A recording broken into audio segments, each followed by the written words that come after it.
이사야 42장 1절부터 9절 그리고 마태복음 12장 15절부터 21절까지 읽겠습니다. 보라, 나의 종을, 내가 붙드는 내 마음에 기뻐하는 나의 택한 사람을, 내가 나의 영을 그에게 주었은즉 그가 이방에 공의를 베풀리라. 그는 외치지 아니하며 목소리를 높이지 아니하고 그 소리로 거리에 들리게 아니하며 상한 갈대를 꺾지 아니하며 꺼져가는 등불을 끄지 아니하고 진리로 공의를 베풀 것이며 그는 쇠하지 아니하며 낙담하지 아니하고 세상에 공의를 세우기에 이르리니 섬들이 그의 법을 앙망하리라. 하늘을 창조하여 펴시고 땅과 그 소산을 베푸시며 땅 위의 백성에게 호흡을 주시고 땅에 행하는 자에게 영을 주시는 하나님 여호와께서 이같이 말씀하시되, 나 여호와가 의로 너를 불렀은즉 내가 네 손을 잡아 너를 보호하며 너를 세워 백성의 언약과 이방의 빛이 되게 하리니 내가 소경의 눈을 밝히며 갇힌 자를 옥에서 이끌어내며 흑암에 처한 자를 감옥에서 나오게 하리라. 나는 여호와니 이는 내 이름이라.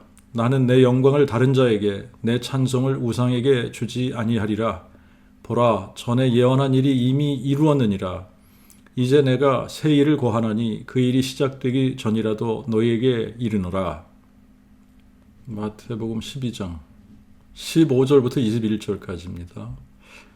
예수께서 아시고 그곳을 떠나시니 큰 무리가 그를 쫓는지라. 이에 저희 병을 다 고치시고 그들을 경계하사 자기를 나타내지 말라 하셨으니 이는 선지자 이사야로 하신 말씀을 이루려 하심이니 이르시되, 보라, 나의 택한 종 곧 내 마음에 기뻐하는 바 나의 사랑하는 자로다.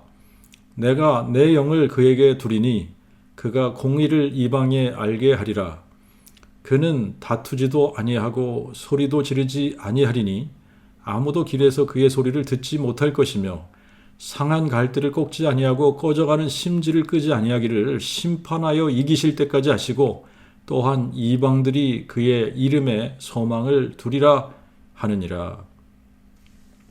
오늘 본문 중에 이사야 42장 1절에 보면, 보라, 나의 종을, 내가 붙드는 내 마음에 기뻐하는 나의 택한 사람을, 내가 나의 영을 그에게 주었은즉 그가 이방에 공의를 베풀리라. 그리고 이제 마태복음에서 18절, 12장 18절에 보라, 나의 택한 종, 곧 내 마음에 기뻐하는 바 나의 사랑하는 자로다. 내가 내 영을 그에게 두리니 그가 공의를 이방에 알게 하리라. 이제 이 부분 살펴보려고 하는데요. 이 본문이 메시아에 관한 예언이다라고 하는 것을 다들 인정을 합니다. 근데 메시아가 누구냐? 메시아가 여호와 하나님께서 친히 사람 되신 분이 메시아, 그리스도인데, 자, 이제 이 부분을 우리가 한번 좀 살펴보도록 그렇게 하겠습니다. 우리가 성경을 읽다가 보면 여호와 하나님께서 친히 사람 되시겠다라는 약속을 여러 모양으로 하세요. 여러 모양으로 하시는데 이 성경 전체를 보지 않고 부분적으로만 보면 잘 매치가 안 될 수 있는 부분이 많이 있습니다. 왜 그러냐면 하나님 자신이 아닌 다른 사람을 이야기하는 것처럼 보이는 본문들이 많이 있기 때문에 그래요. 오늘 본문도 역시 마찬가지고. 그런데 이제 우리가 창세기부터 보면 창세기 3장 15절부터 여호와 하나님께서 사람이 되실 것을 예언을 하시는데, 창세기 3장 15절에는 여자의 후손이 너의 머리를 상하게 할 것이라 이렇게 말씀을 하신단 말이에요. 근데 이 여자의 후손이 누구인지 이게 확실하지 않은 겁니다. 그리고 창세기 12장에 와서 보면 창세기 12장 3절과 20장 18절에 땅의 모든 민족이 너를 인하여 복을 받을 것이라 이런 말씀이 있고, 또 내 씨로 말미암아 땅의 만민이 복을 받으리라 이 말씀이 있어요. 이런 말씀이 여호와 하나님 자신이 여자의 후손으로 오시고 여자의 후손으로 오실 때 아브라함의 씨로 오실 것이다. 이런 약속을 하시는 건데 이거를 알 수 있을 만큼 이 충분한 정보가 아직 주어지지 않은 거예요. 이제 그럼에도 불구하고 아브라함은 모리아 산에서 이삭을 번제로 바칠 때 하나님의 계시로 여호와 하나님이 친히 이 산에서 아브라함의 씨가 되어 사람으로 보이실 것이구나, 이거를 알게 된 겁니다. 그래서 그곳 이름을 여호와 이레, 보이실 여호와라는 이름으로 불렀던 거예요. 500년이 지나서 모세를 통해서 율법을 주시고 성막을 만들게 하실 때에도 성막이 여호와 하나님이 친히 사람 되셔서 우리들 가운데 장막을 치실 것이라는 약속의 모형인데, 이것을 알 수 있을 만큼 충분한 정보가 아직까지 주어지지 않은 겁니다. 하지만 모세와 같은 선지자들은 그 계시로 여호와 하나님이 친히 사람 되셔서 우리 가운데 장막을 치실 것이다 라고 하는 것을 알았던 거죠. 그리고 또 500년이 지나서 다윗에게 내가 네 몸에서 날 자식을 내 뒤에 세워 그의 나라를 견고케 하리라. 나는 그 나라의 위를 영원히 견고케 하리라. 내 집과 내 나라가 내 앞에서 영원히 보존되고 내 위가 영원히 견고하리라 라고 말씀을 하셨을 때에도 아직까지 이 말씀이 여호와 하나님이 다윗의 혈통에 한 처녀의 몸을 통해서 다윗의 자손이 되셔서 다윗의 위에 앉아 다윗의 보좌를 영원히 견고케 하실 것이라는 예언이라는 것을 알 만큼 충분한 정보가 없었던 거예요. 그러나 다윗은 선지자이기 때문에 신약에 와서 보면 이렇게 기록하고 있어요. 다윗은 선지자인 고로 육신을 쫓아 그의 허리의 열매 중에서 그리스도를 일으키시어 자기의 보좌에 앉게 하실 것을 미리 보았고, 또 그리스도께서 죽은 자 가운데서 부활하실 것도 미리 본 겁니다.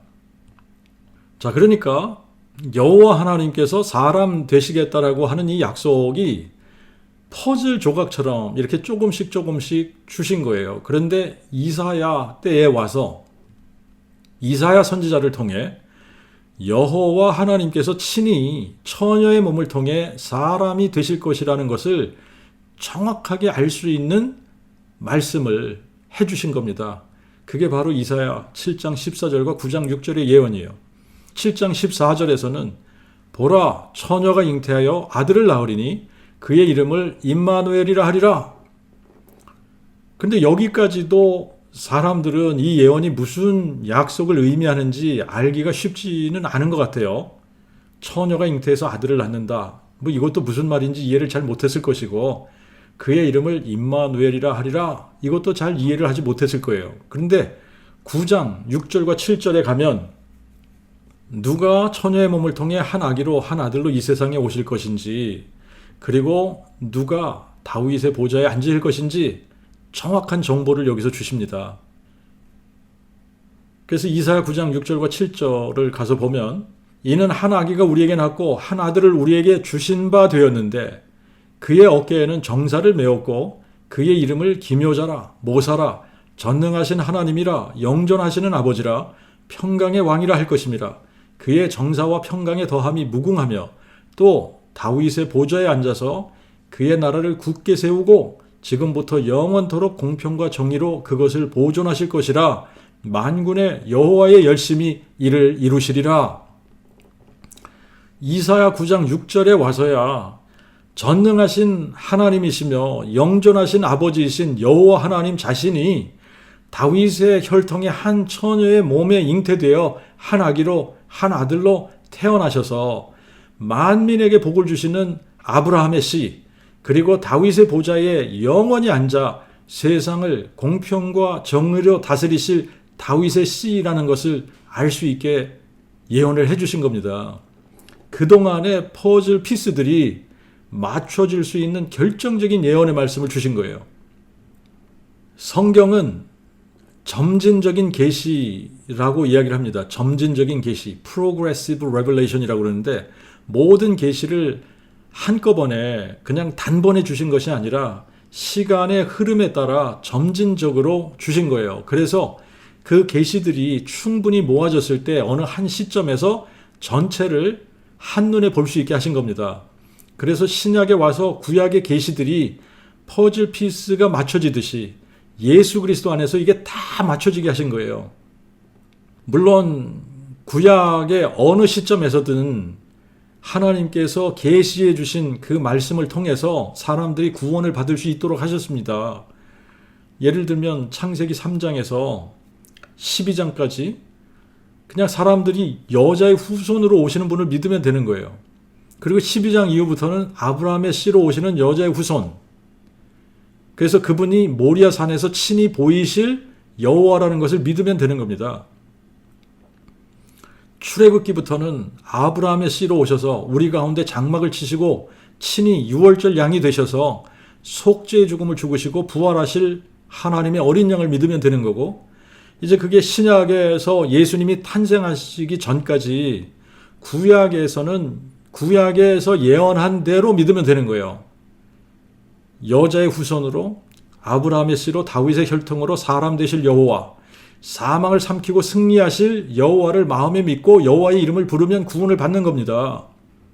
자, 신약에 와서 하나님께서 요한계시록까지 완성된 계시를 우리에게 주셨어요. 이제는 하나님의 계시가 계시록까지 완성이 되었기 때문에 계시록 이후에 더 이상 다른 계시가 필요하지 않게 하신 겁니다. 그래서 우리가 창세기부터 계시록까지 전체를 살펴보면 이게 완전한 계시예요.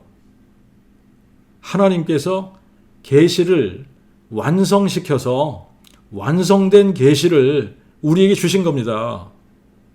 근데 우리가 계시록 마지막 장인 22장 13절과 16절에 가서 보면 예수님께서 이렇게 말씀하세요. 나는 알파와 오메가요, 처음과 나중이요, 시작과 끝이라. 나 예수는 내 천사를 보내어 교회들을 위하여 이것들을 너희에게 증거하게 하였노라. 나는 다윗의 뿌리요 자손이니 곧 광명한 새벽별이니라. 이게 완성된 계시의 결론이에요. 완성된 계시의 결론이 예수는 알파와 오메가요, 처음과 나중이요, 시작과 끝이라는 겁니다. 자, 이 말은 다시 말하면 예수가 누구냐? 구약의 여호와 하나님이라는 거예요. 상천하지에 홀로 한 분이신 여호와가 처음과 나중이고 시작과 끝이거든요. 그러니까 예수님이 바로 여호와 하나님이 사람 되신 분이라고 증거하고 있는 겁니다. 그래서 16절에 가서 보면 예수님이 여호와 하나님이 사람 되신 분이라는 것을 증거하기 위해서 천사를 보내 교회들을 위해서 이것들을 증거하게 하셨다. 그러면서 예수님이 자신에 대한 결론을 이렇게 내려주세요. 나는 다윗의 뿌리요 자손이다. 나는 다윗의 뿌리요 자손이야. 그러므로 신구약 성경을 모두 가진 우리는 이렇게 예수가 누구이신지를 정확하게 알고 믿을 수 있게 하신 거예요. 그래서 성경이 우리에게 증거해 주시는 대로 성경이 우리에게 예수를 다윗의 뿌리요 자손이라고 증거해 주시지 않습니까? 그렇기 때문에 성경대로 믿어야지 되는 거예요. 성경대로.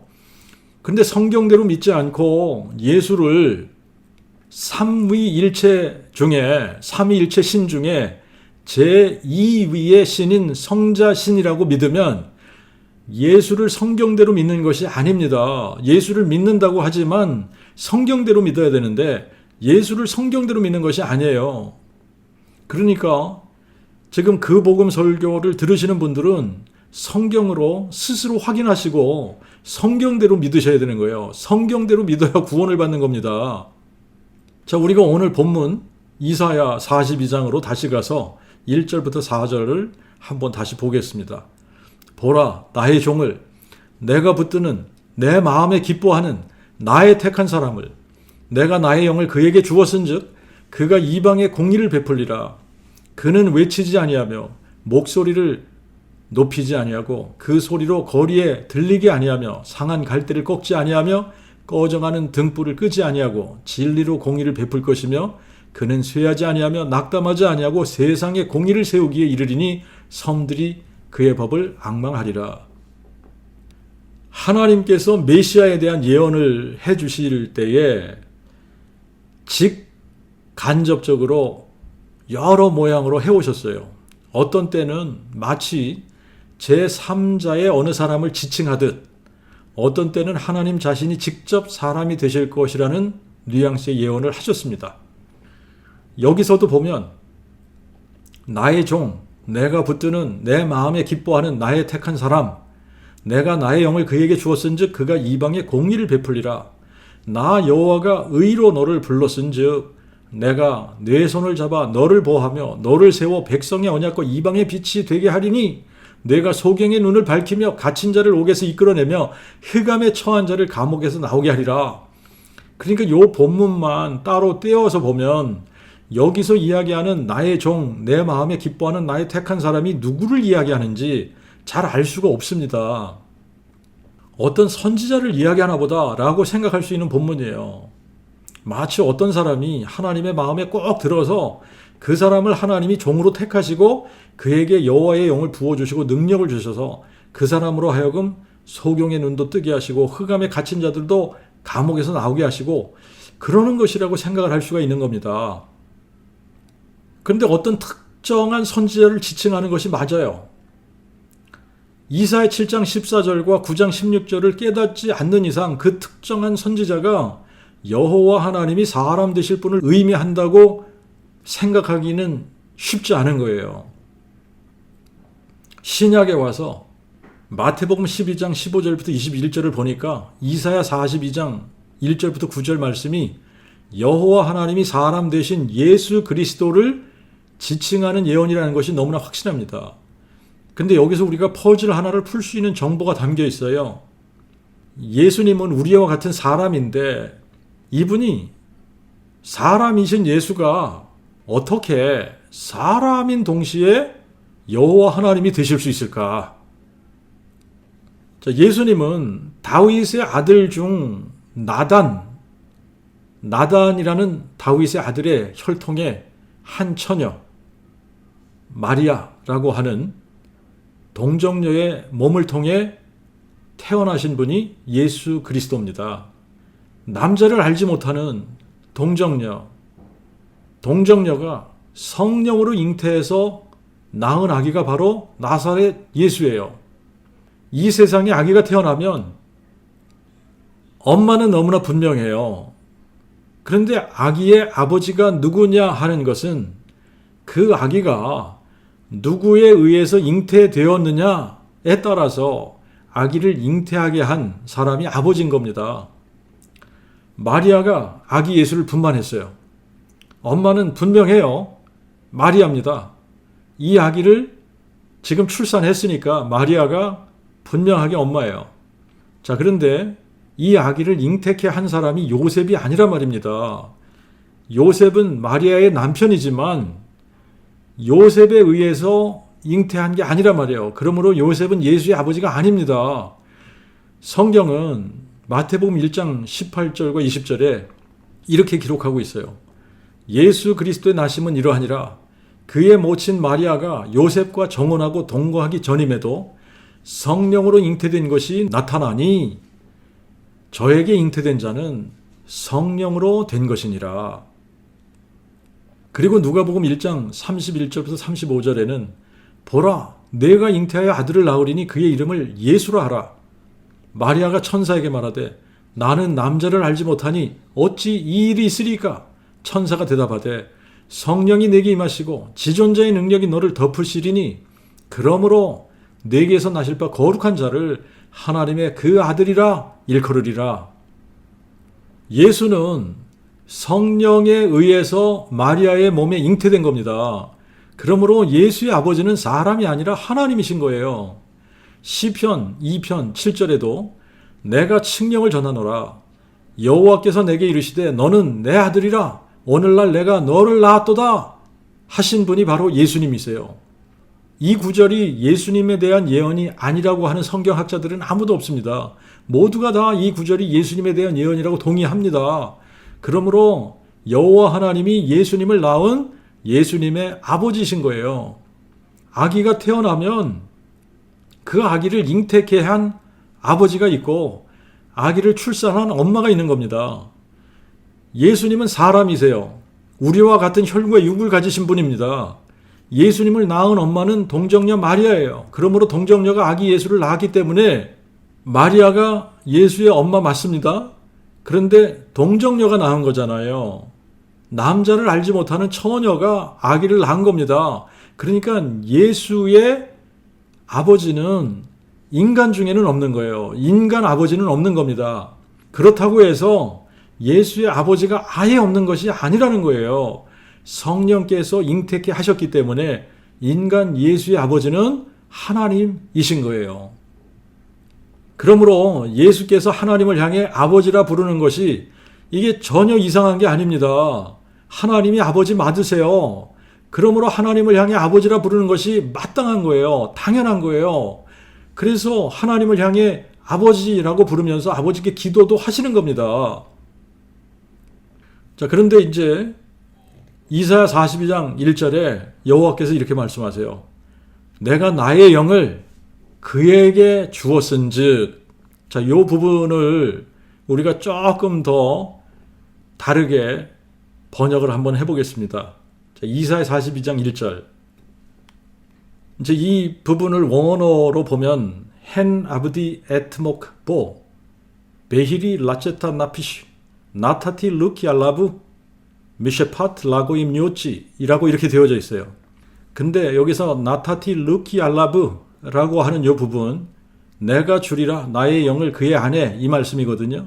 그런데 이 알이라고 하는 이 히브리어를 사전을 찾아보니까 스트롱 번호가 5921번이에요. 그리고 뜻이 이런 뜻이 있습니다. 5921번은 본래 의미는 전치사로 사용되는 5920번과 동일한데 단수 또는 복수로 자주 접두어나 또는 접속사로서 불변사와 함께 다음과 같이 사용됨. 그러면서 위에, 넘어, 바로 위에 또는 대하여 다양한 용도는 다음과 같다. 무엇 위에, 따라서, 후에, 무엇에 대하여, 무엇 중에, 그리고 무엇으로서, 무엇에, 무엇 때문에, 무엇 외에, 무엇 둘 사이에, 시간을 지나서 둘 다 무엇을 이유로, 무엇을 맡았다, 무엇에 관하여, 무엇 안에, 무엇에, 무엇으로부터, 무엇 위에, 무엇보다 통하여 함께. 그러니까 되게 의미를 다양하게 쓸 수 있는 단어가 알이라고 하는 단어예요.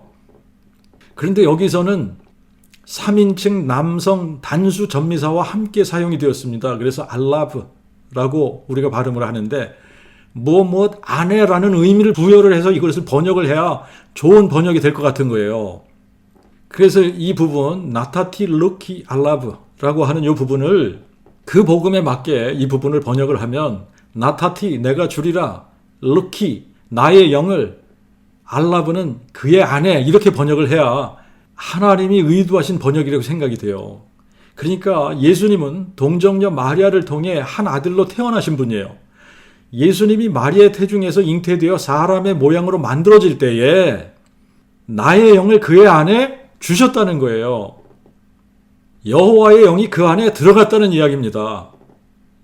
자, 이제 이 부분이 왜 중요한가를 제가 한번 설명을 해볼게요. 사람이 잉태되어 엄마의 태중에서 만들어질 때 육체만 만들어지는 것이 아닙니다. 어느 시점인지는 우리는 정확하게 잘 몰라요. 하나님만 아시는 겁니다. 어느 시점인지 모르는데 영이 만들어지지 않으면 사람은 산 사람이 될 수 없어요. 그러니까 어느 시점에 영혼이 만들어지는지 아니면 어느 시점에 하나님께서 영혼을 주시는 것인지 우리는 몰라요. 그런데 혈과 육만 존재하는 것이 아니라 몸 안에는 하나님께서 사람의 영을 주셔야지 되는 거예요. 사람의 영을 주셔야 그 사람이 살아서 숨쉬는 사람이 되는 거예요. 우리의 몸 안에 영이 없으면 산 사람이 아니라 죽은 몸이 되는 겁니다. 그래서 이사야 45장 5절을 다시 한번 보세요. 5절을 보시면 하늘을 창조하여 펴시고 땅과 그 소산을 베푸시며 땅 위의 백성에게 호흡을 주시고 땅에 행하는 자에게 영을 주시는 하나님 여호와께서 사람에게 영을 주셔야 되는 거예요. 하나님께서 사람에게 영을 주셔야 사람이 호흡을 하고 산 사람이 되는 겁니다. 우리가 사람을 이야기할 때는 우리 눈에 보이는 육체, 몸을 보고 사람이라고 얘기를 해요. 그래서 우리가 보통 우리가 사람을 가리킬 때는 어떤 육체를 가지고 있는 사람을 사람이라고 말을 하죠.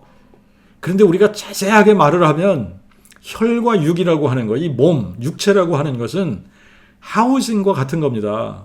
커버예요. 껍데기예요. 진짜 사람은 그 커버 안에, 하우징 안에 있는 우리의 영이 진짜 사람인 거예요. 우리는 이것을 속사람이라고 이야기를 합니다.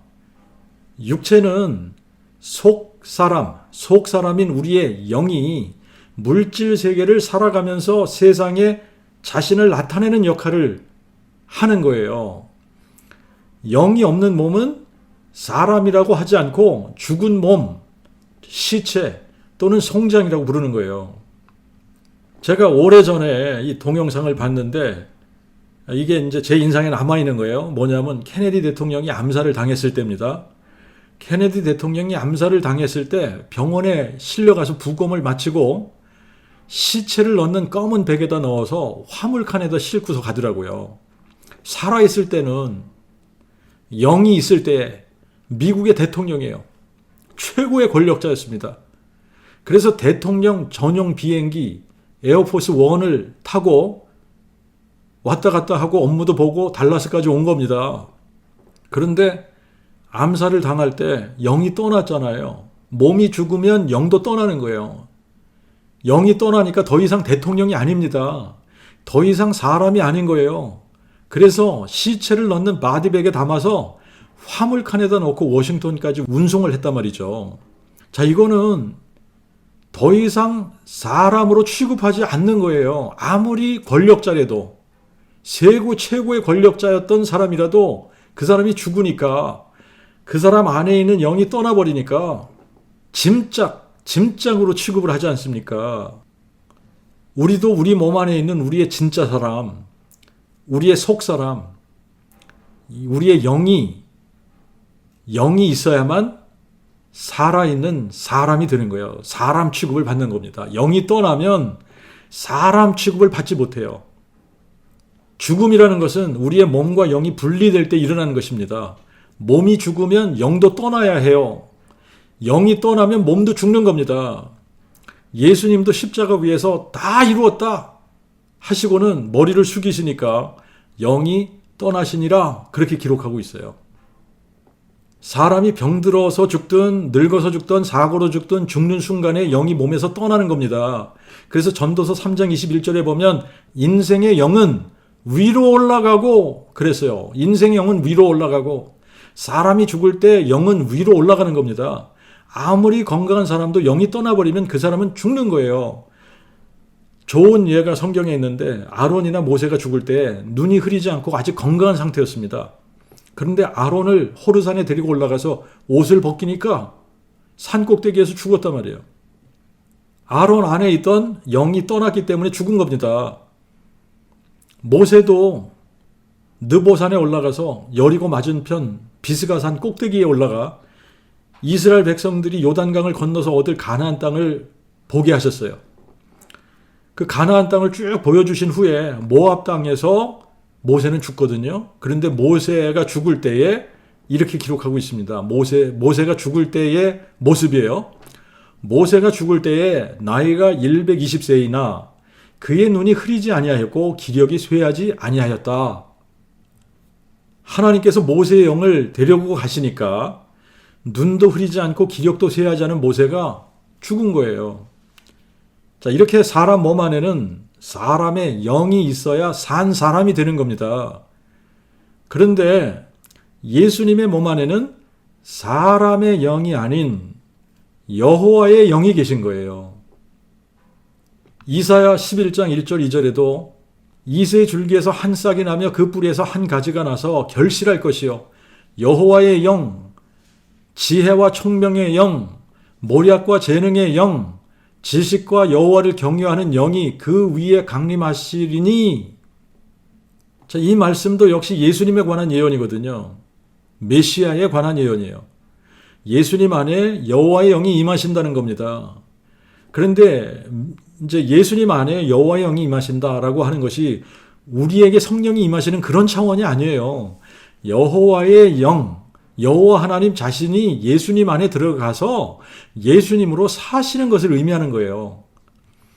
이사야 61장 1절에도 대주제 여호와의 영이 내게 임하셨으니 이는 여호와께서 내게 기름을 부으사 가난한 자에게 아름다운 소식을 전하려 하심이라. 나를 보내사 마음이 상한 자를 고치며 포로된 자에게 자유를, 갇힌 자에게 노임을 전파하며. 자, 이 구절 역시 메시아에 관한 예언입니다. 메시아 혹은 그리스도라는 말의 뜻이 하나님이 사람 되신 분, 다윗의 뿌리가 다윗의 자손 되신 분이라는 의미예요.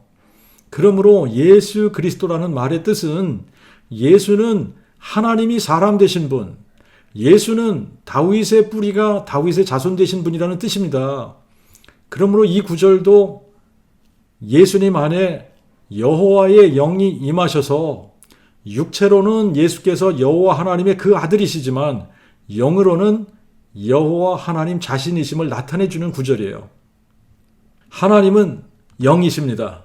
그런데 하나님은 거룩한 영이세요. 거룩한 영을 우리가 성령이라고 부르는 거예요. 그러므로 하나님은 성령이신 겁니다.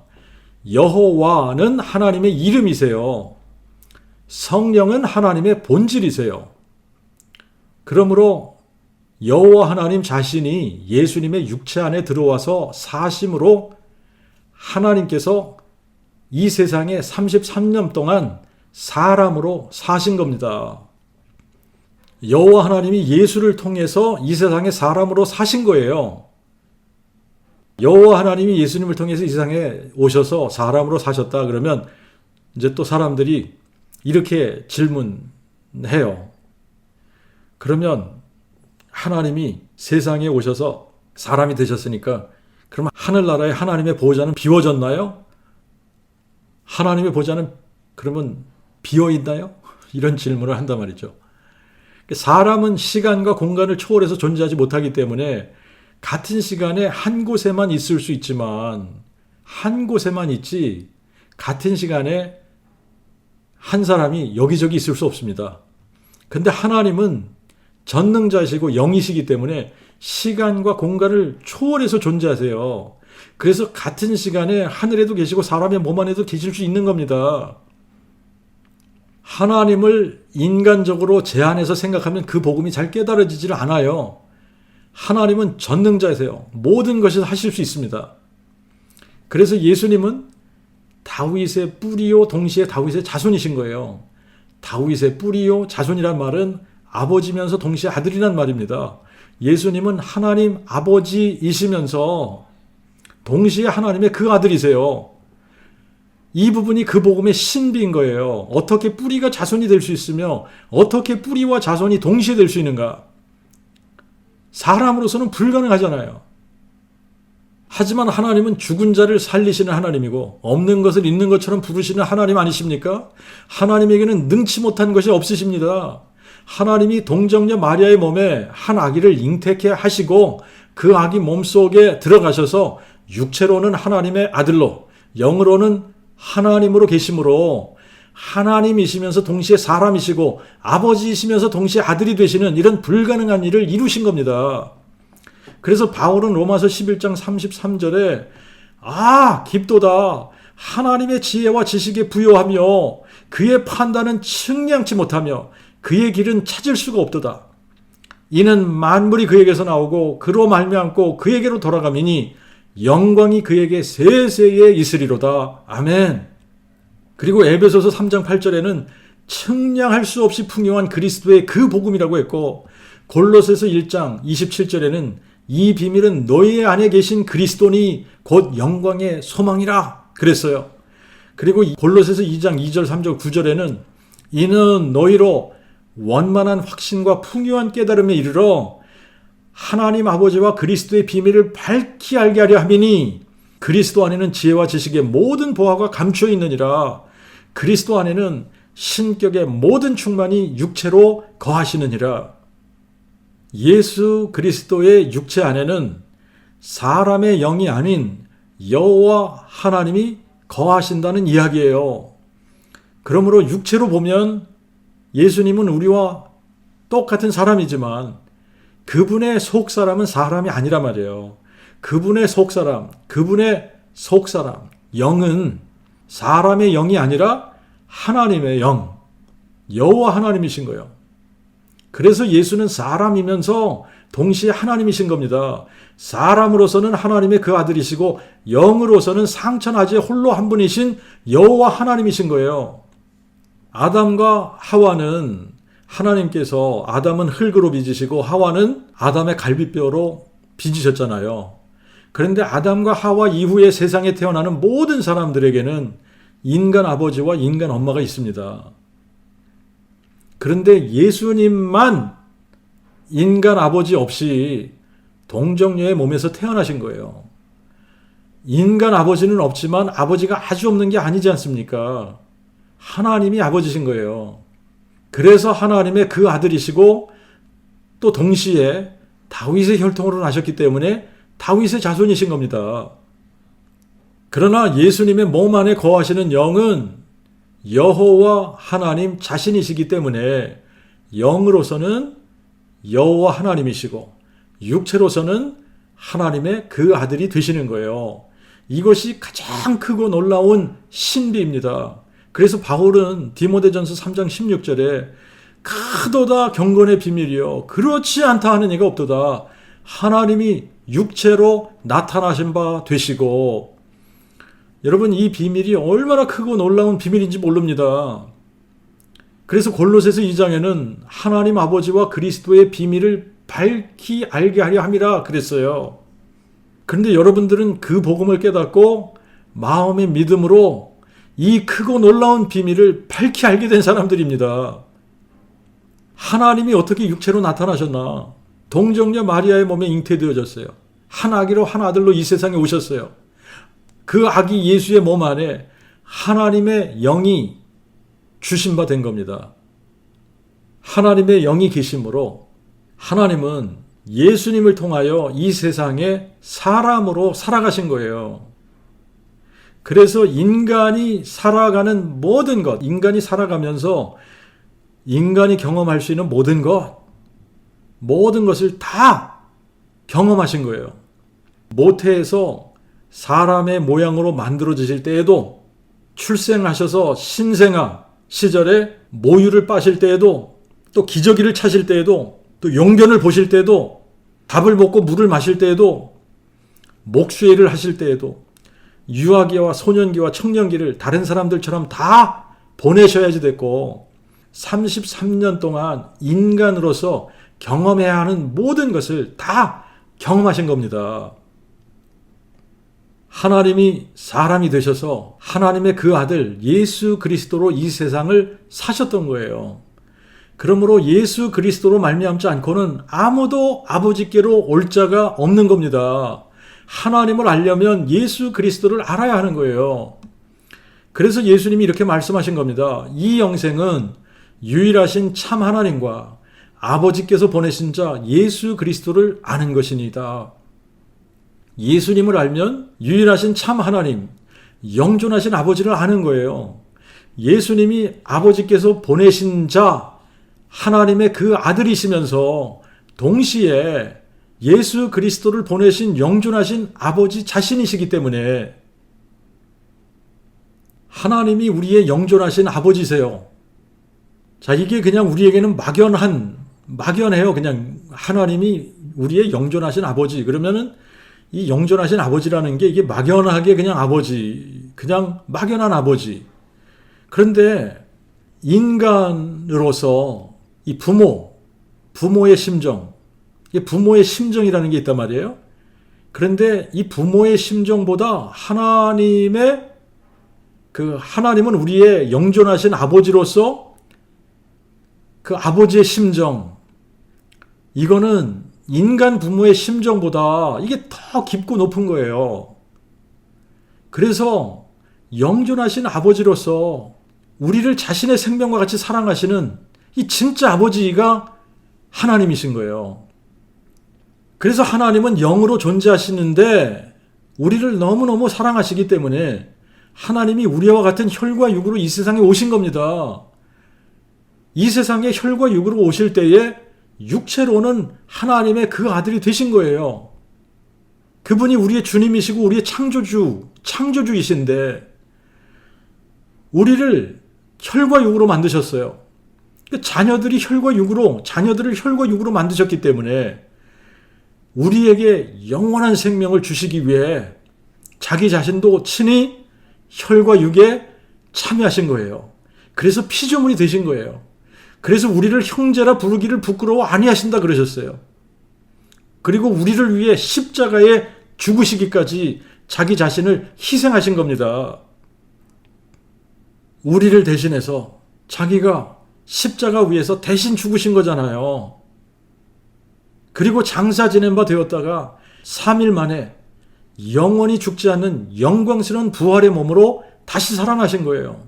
자, 이것을 누구 때문에 그렇게 하셨냐? 우리 때문에 그렇게 하셨다는 거예요. 자녀들 때문에. 그분이 사람이 되신 겁니다. 자녀들 때문에 하나님이 동정녀의 몸에 잉태되어져서 한 아기로 만들어지신 거예요. 그 몸 안에, 그 아기의 몸 안에 여호와 하나님께서 들어가신 거예요. 그래서 우리에게 육체로 나타나신 겁니다. 그래서 그분은 신인, 하나님이시면서 동시에 사람으로 이 세상을 살아가신 겁니다. 이 부분을 빌립보서 2장 6절부터 8절에서는 이렇게 표현했습니다. 그는 근본 하나님의 본체시나 하나님과 동등됨을 취할 것으로 여기지 아니하시고 오히려 자기를 비워 종의 형체를 가져 사람들과 같이 만들어지셨고 사람의 모양으로 나타나셔서 자기를 낮추시고 죽기까지 복종하셨으니 곧 십자가에 죽으심이라. 예수님이 우리를 위해 십자가에 달리셨을 때를 우리가 잘 생각해 보면 십자가 위에는 아버지와 아들이 함께 달리신 거예요. 왜냐하면 여호와 하나님이 예수의 몸 안에서 예수님으로 사시기 때문에 예수님이 십자가에 달리셨을 때 사람이신 예수님이 십자가에 달리셨지만 여호와 하나님이 예수님의 몸 안에 계셨기 때문에 아버지도 함께 십자가에 달리신 것이 되는 겁니다. 그래서 십자가를 지시기 위해 당하시는 모든 수모와 치욕과 고통을 하나님이 예수님을 통해 다 경험하신 거예요. 그래서 히브리서 4장 14절과 15절에는 이렇게 기록했어요. 그러므로 우리에게 위대한 대제사장이 계시니 하늘로 올라가신 자 곧 하나님의 그 아들 예수시라. 우리에게 계신 대제사장은 우리의 연약을 동정하지 못하시는 분이 아니요 모든 일에 한결같이 시험을 받으신 자로되 죄는 없으시니라. 자, 그런데 여기서 한 가지 구분해야지 되는 것은 이겁니다. 십자가 위에서 그분이 고통 받으시고 죽으실 때까지 하나님의 영이 그분 안에 계셨어요. 그래서 아버지와 아들이 같이 고통받으신 거예요. 그런데 하나님은 영이시고 영존하시기 때문에 죽으실 수 없지 않습니까? 예수님께서 다 이루었다 하시고 머리를 숙이실 때 예수님의 몸 안에 계시던 영, 곧 여호와 하나님이 잠시 떠난 거예요. 그죠? 잠시 떠나셨다 3일 만에 다시 예수님의 몸 안에 들어가셔서 예수님의 몸을 영화로운 부활의 몸으로 변형시켜서 부활의 첫 열매가 되게 하신 거예요. 그래서 마귀를 멸하셔서 사망을 패하시고 생명과 죽지 아니함을 드러내신 겁니다. 그러니까 그냥 이 부분만 구분하면 좋을 것 같은데 십자가 위에서 죽으신 분은 하나님이 아니라 하나님의 그 아들 육체가 되신 분이 죽으신 거예요. 그죠? 육체가 죽으신 거고 하나님의 영은 죽으실 수가 없어요. 몸이 죽은 거예요. 아들로 오신 그분이 죽으신 겁니다. 그래서 그분이 부활하셔서 부활의 첫 열매가 되게 하신 거예요. 자, 예수님이 부활의 첫 열매이기 때문에 예수님이 세상에 다시 오실 때는 아버지의 영광으로 오신다고 했습니다. 자, 그 얘기는 이제 아버지와 아들이 또 연합이 되신 거잖아요. 그죠? 그러니까 예수님이 다시 오실 때 여호와 하나님이 다시 오시는 거예요. 예수님이 다시 오실 때 그 복음을 마음에 믿고 예수 그리스도 안에 있는 자들은 줄줄이 차례대로 영광스러운 부활의 몸으로 변형이 되어져서 첫째 부활에 참여하게 되는 겁니다. 이때부터 부활체로 변화된 우리는 영원히 예수님과 함께 살게 되는 거예요. 우리에게 자신의 영원한 생명을 주시기 위해 친히 사람 되어 오신 상천하지의 홀로 한 분이신 여호와 하나님, 그래서 우리의 죄를 대속하시기 위해 자신이 우리를 대신하여 십자가에 죽으시고 부활하신 이 놀라운 은혜, 이분이 바로 예수 그리스도신 거예요. 예수님이 우리를 위해 죽고 부활하신 이 사실을 마음에 믿기만 하고 예수를 주로 곧 여호와 하나님으로 시인하기만 하면 구원을 주시겠다고 약속을 하셨습니다. 이렇게 구원을 주시는 하나님의 은혜가 우리 모두에게 임하고 이 은혜를 모두 누리시게 되기를 주님의 이름으로 축원합니다.